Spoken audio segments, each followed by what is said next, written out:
we're going to bring in Billy Mills. He's a member of the Oglala Lakota tribe. He's been protesting the pipeline, and he's nice enough to join us on the phone. Billy, we might have a little bit tough connection, but we're hoping to hear from you. What is the feeling amongst the protesters today? And just give us a little background as to what brought you to Cannonball. Okay, the feeling is extremely positive. It borders on a platform of sacredness, and I came simply because of several reasons. When I won a gold medal at Olympic Games, I wanted to get back, and I started running Strong American Indian Youth. And one of our first encounters with the tribes, wondering how we could respond to them, was water. So we've drilled a number of water wells, for example, on Pine Ridge Reservation. We've had to cap some of our water wells because of contamination from the uranium runoff in Nebraska. So we've experienced right there 3,000 years before that can purify the water again. So Native American world knows that.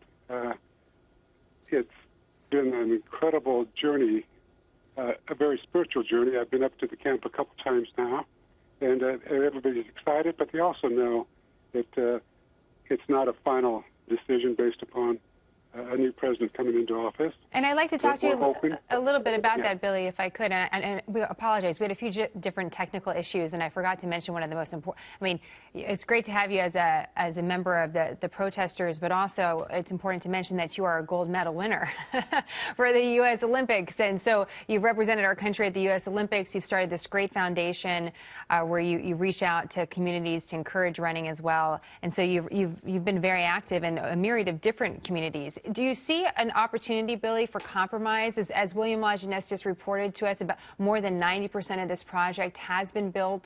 What compromise could potentially exist? Is there one? Well, I would definitely there's coming together and moving forward, choreographing, for example, our journey into the horizon of the future. That's the future of humanity, the future of America. So there's definitely opportunity to I don't know if compromise would be the right word, but to move forward together. And basically, it's what many parts of the world know, and that's the only downfall of this beautiful free enterprise system of ours is profit at all costs. And we move cautiously, we move forward together, and collectively choreograph the future in the most powerful manner possible, not just for those of us who are in America, but globally for the world. I was reading that the Army Corps has given campers a deadline of today. Because of the weather and because of potential confrontations, there's been a lot of concerns. I mean, obviously there's strong opinions on both sides about this project, but in the immediate there's a lot of concerns just about the health and well-being of everyone that's out there. Do you have a sense that folks are going to leave because of this deadline of December 5th to kind of clear out the camps and calm the energy? I'm speaking just for myself. I don't see the indigenous people of America leaving. I think it's we're here for the long haul, here very peacefully. I've experienced just the incredible sacredness being out there. The people, the prayers, the communicating, and they're here. They're going to be here as long as possible, and the world is watching. I think the beauty of it is there are 350 to 500 million indigenous people worldwide that own, not necessarily control, much of the last natural resources in the world. They're watching. Billy, let me just ask you this final question. We're going to have a congressman from North Dakota that's going to come on. He has very strong feelings on the opposite end of the spectrum. He says, you know, the protesters are breaking the law. He says that this project has gone through the proper review, that the Standing Rock Sioux were asked to participate in the process. They decided not to. And so, therefore, it's his belief that the protesters need to be removed and the project needs to go on. What's your thoughts on that? What's your response? Well, my response would simply be this. I think what is really being tested, and you have to go back to the early footprints in America, if the congressman understood the doctrine of discovery. I think we don't teach it in America.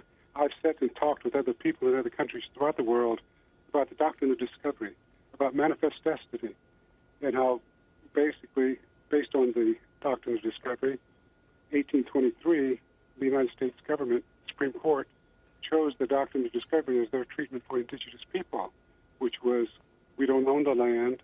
It was a gift to them from God. And therefore, treaties can be signed, treaties can be broken. And then eventually, the executive order and statutes, to which time has gone by, you cannot sue us. Those are footprints laid on America that ultimately still built this incredibly great country. We understand those footprints. Many other parts of the world understands them.